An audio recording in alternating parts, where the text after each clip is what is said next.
¿Qué tal, amigos? Buenos días. Consolidar una economía que sea fiscalmente sostenible, pero a su vez equitativa y solidaria, es lo que busca el Ministerio de Finanzas a través del Plan Económico. Para analizar en detalle nos acompaña el ministro Simón Cueva, a quien le doy la bienvenida a este espacio. Buenos días, gracias por estar con nosotros. Buenos días, Liz, un gusto estar acá.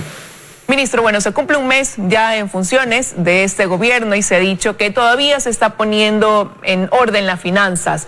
De lo que usted ha ido encontrando en el camino, ¿coincide todo con lo que pudieron quizás recibir en el traspaso entre el gobierno saliente y este gobierno entrante, o han encontrado alguna situación distinta? Siempre hay novedades, es lo normal en cualquier actividad pública. Para poner un ejemplo, ha habido la novedad de que tenemos que honrar un laudo con una empresa extranjera, tenemos que revisar todos los atrasos, tenemos alrededor de 2.700 millones de dólares de atrasos en el sector público, y tenemos que ir mirando cómo la economía se recupera gradualmente. El plan de vacunación, que es la primera prioridad del gobierno, no es solo un plan sanitario de cuidar vidas, es también un plan económico, porque mientras más rápido se recupera la economía, más rápido se recuperan los ingresos fiscales y más permite eso que todos regresemos a la normalidad y que la economía empiece a crecer, que haya un poquito más de empleo y que recuperemos el orden y la tranquilidad en las finanzas públicas y que nos ayude a nosotros a ir pagando poco a poco los atrasos y a ponernos al día en todos los temas que están pendientes. Ahora, pero es súper importante, usted lo ha mencionado, este plan de vacunación. Ayer la ministra de Salud indicaba que hay 32 millones de dosis contratadas, 8 millones que están en proceso de contratación. Y ahí cabe preguntar, ¿el financiamiento para esa adquisición de las vacunas ya está completamente pagadas? ¿Cómo se ha realizado el cubrir económicamente esa inversión? Sí, el financiamiento para el plan de vacunación está asegurado. Lo hemos trabajado día a día con la ministra de Salud y con todo el equipo de vacunación. Anteayer mismo estuvimos viendo para un nuevo contrato de vacunas Sinovac. Tenemos cerca de 600 millones de dólares ya asegurados para ese pago. Los pagos se van haciendo conforme van llegando o enviándose las vacunas, pero los recursos están ahí porque esa es la prioridad número uno y porque eso nos va a ayudar a todos a regresar a la normalidad. Yo quisiera aprovechar para hacer un llamado a todos los ecuatorianos a seguir las instrucciones del plan de vacunación, a vacunarnos cuando nos toquen el paso correspondiente y, entre tanto, a seguir manteniendo las medidas de precaución para precautar la salud y la economía de todos nosotros. Pero y en ese sentido también se está recibiendo el apoyo de organismos multilaterales de crédito. En algún momento hablábamos con el representante del BID y decía que habían mantenido una reunión donde para ellos también era súper importante poder contribuir con este proceso de vacunación en el país, que va de la mano, va a conllevar directamente a agilizar ese dinamismo de la economía en el país. Así es, hemos trabajado muy de cerca con todos los organismos multilaterales, hemos tenido reuniones con todos ellos, reuniones muy fructíferas, muy positivas. Ellos han mencionado su apoyo fuerte a las prioridades del gobierno, en especial al tema de vacunación, y parte de los recursos que están viniendo para las vacunas provienen efectivamente de organismos internacionales. También algo de recursos de libre disponibilidad de la caja fiscal, es una mezcla de ambas cosas, pero creo que con esto estamos asegurando sin ningún problema el tema de financiamiento para toda esa zona de vacunación. Anteriormente, ministro, usted ha señalado que se ha sentado a conversar con los organismos multilaterales, que sienten que el país está generando confianza en ese sentido y ya se prevé para agosto firmar un acuerdo con el Fondo Monetario Internacional.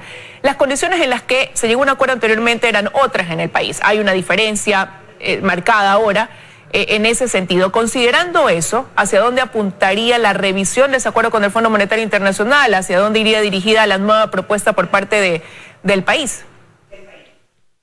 La lógica, como todo acuerdo con el fondo, es que cualquier acuerdo al que se llegue respalde los objetivos nacionales y los objetivos soberanos del país.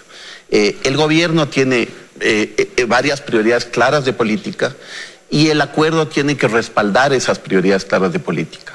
Por otro lado, el entorno ha ido cambiando. Desde la última revisión que se hizo de ese acuerdo, ha habido ciertas mejoras a nivel internacional. El precio del petróleo está subiendo, las economías del norte están creciendo más rápido, están recuperándose.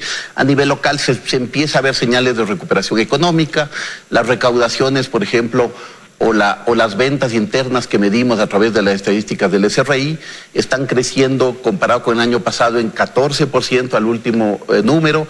2 semanas antes estaba en 7%, o sea, sí se empieza a notar señales de recuperación económica, con el precio del petróleo mejor y con un gobierno con mucha buena visibilidad internacional, con atractividad de inversiones, con apertura comercial, deberíamos tener un potencial de crecimiento a mediano plazo más alto, mejor. Y todo eso tiene que reflejarse en un nuevo acuerdo, de tal manera que la economía pueda transitar de manera ordenada, de manera responsable, hacia una situación de la deuda pública y de las finanzas públicas que vaya mostrando cada vez mejores indicadores. Ahora, si bien usted dice tiene que acoplarse al plan de gobierno, venir a sostener o apoyar a ese plan, también es cierto que del otro lado surgen recomendaciones. Y en ese caso, por ejemplo, en lo que se había conversado, negociado y que seguramente también va a estar puesto sobre la mesa de diálogo ahora con el actual gobierno, hay dos puntos importantes. Uno tiene que ver con una reforma tributaria, la necesidad de disminuir también esa evasión, que en el país es calculado 7.600 millones de dólares que deja de recibir el Ecuador debido a esa evasión. Desde inicios del gobierno, incluso en campaña, se planteó el envío de una reforma en ese sentido. ¿Hacia dónde apuntarían los cambios que prepara el gobierno en materia tributaria? Sí, es necesario ir mejorando efectivamente la situación fiscal con el tiempo. Eso es absolutamente indispensable por seriedad y por mediano plazo del país. Al mismo tiempo, eso tiene que ser de forma ordenada, de forma que respete el contexto del país, el contexto político y el contexto económico, que son complejos y que toman tiempo en recuperarse. Y por lo tanto, la forma de mejorar las finanzas públicas pasa por tres áreas. Pasa uno por la reactivación económica, porque eso al final ayuda mucho a los ingresos fiscales y a reducir en cierta manera gastos de protección social. Por otro lado, por un manejo austero, un manejo serio, un manejo creíble y un manejo transparente de las finanzas públicas, hacer un esfuerzo para que cada centavo que se gaste vaya realmente a las prioridades. Hemos tenido reuniones con muchos de los ministros para ir revisando en cada área qué cosas son las más prioritarias, a dónde enfocamos las prioridades de gasto. Y en tercer lugar, efectivamente, ir mejorando los ingresos tributarios, y esa mejora pasa en parte por revisar temas de evasión y de elusión fiscal, esfuerzos conjuntos con el SRI, por ejemplo, para tener acuerdos de información tributaria internacionales, no solo con los Estados Unidos, que ya se ha firmado, sino a través de convenios internacionales con cerca de 200 jurisdicciones a nivel mundial, incluidos bastantes paraísos fiscales, para ir transparentando, tener una unidad de grandes contribuyentes que tenemos que irla fortaleciendo para controlar que todos paguemos los impuestos que debemos pagar, ni más ni menos. Y finalmente, si hace falta medidas de impulso, digamos, a los ingresos fiscales, tendrán siempre que ser medidas, en primer lugar, discutidas, consensuadas y conversadas, no de sorpresa, y en segundo lugar, medidas que no topen nunca a los más vulnerables. La pandemia ha sido muy dura para los sectores más vulnerables y por lo tanto es muy lógico en un país inequitativo como el Ecuador que sean los de más arriba de la pirámide, la gente con más recursos, los que contribuyan más en estos momentos difíciles. Pero ¿y cómo entender ya, quizás en la práctica, esta equidad de la que usted ahora menciona, ¿no? Y ha citado que quienes tienen más apoyen a los que se han visto más perjudicados en esta pandemia. ¿Sería a través de algún tipo de impuesto, tributos, que se está contemplando incluso incluir dentro de esa reforma en la que también se ha hablado de la disminución de otros impuestos? Sí, a ver, la reforma debería tener una combinación de varios factores, temas de impulso a la actividad económica, temas de ayuda a sectores muy golpeados por la pandemia o de reactivación, y temas de control de evasión, de exenciones, de elusión, y eventualmente algunas otras decisiones. Yo no quiero adelantarme al tema porque creo que son temas de detalle. Este es un gobierno serio que tiene un horizonte de 4 años, y por lo tanto tiene que pensar en un programa económico bien estructurado, bien serio, bien ordenado, que tome en cuenta el ritmo al que se recupera la economía, que asegure que no rompamos esa reactivación económica, pero que al mismo tiempo logremos fortalecer los ingresos fiscales. Entonces hay una serie de temas alternativos que uno puede discutir, y esos temas los discutiremos a detalle dentro del gabinete, los discutiremos con los organismos internacionales para asegurarnos financiamiento en buenas condiciones para el país, y los discutiremos con la ciudadanía porque no queremos sorpresas, sino queremos algo que sea abierto y discutido, y de ser necesario se enviará a la Asamblea cualquier tipo de propuesta de reformas que será consensuado y que será discutido. Cuando usted dice no queremos sorpresas, eso elimina la posibilidad de cualquier denominado paquetazo. Nosotros somos un gobierno del encuentro, somos un gobierno que creemos mucho en el diálogo, incluso entre sectores que pueden pensar diferente. Son muy sanas las diferencias en democracia y es muy sano tener puntos de vista distintos para mirar los distintos temas y para encontrar soluciones que realmente sean en bien del país, en bien del mediano plazo, en bien de la ciudadanía en su conjunto. Es sano para el país tener finanzas públicas equilibradas, es sano para el país tener una deuda pública que sea controlada y que se vaya reduciendo con el tiempo, porque eso nos hace un país creíble con el mundo. Y cuando somos un país creíble, logramos atraer inversiones, logramos atraer financiamiento en buenas condiciones, logramos que las tasas de interés vayan reduciéndose, logramos que el país en general se vaya recuperando y logramos crear empleo de calidad, que al final es una cosa esencial. Estamos en un momento, han salido estadísticas del INEC en esta semana, y tenemos más de 2/3 de los ecuatorianos que son informales, que dependen de empleos no adecuados, que no tienen protección social. Es una prioridad ir logrando que esa proporción se reduzca y que cada vez más de nuestros compatriotas tengan una fuente de empleo estable y con protección social. Parte de eso es un programa serio de mediano plazo. Algunos temas ya se han dado, ¿no es cierto? En un mes de gobierno usted ha visto cómo el riesgo país, por ejemplo, se ha reducido bastante, estamos cerca de 400 puntos por debajo de antes de la segunda vuelta. Ha habido una recuperación en varias áreas, se empieza a ver recuperación económica. El sistema financiero ha confiado en el gobierno y nos ha dado crédito de corto plazo en condiciones muy favorables para el fisco, para tener un margen y empezar a hacer repagos de atrasos. Todo esto son buenas noticias. Se empieza a ver un mejor clima de entorno, de inversión, de nuevas inversiones para crear empleo. Pero todo esto toma tiempo también y tenemos que ir acompañándole de decisiones serias, claras y discutidas. Ministro, para cerrar ese tema de la reforma, ¿para cuándo cree usted que estará listo ya ese documento para que pueda pasar a la Asamblea? Porque era uno de los que primero se esperaba lleguen al Legislativo. Y nosotros pensamos cerrar un programa económico, como le digo, completo, tomando en cuenta toda la evolución. La salida de la pandemia es un tema complejo en todos los países del mundo, es un tema muy fluido, cambia semana tras semana el ritmo de recuperación económica, los precios del petróleo, etcétera. Entonces tenemos que mirar eso de cerca.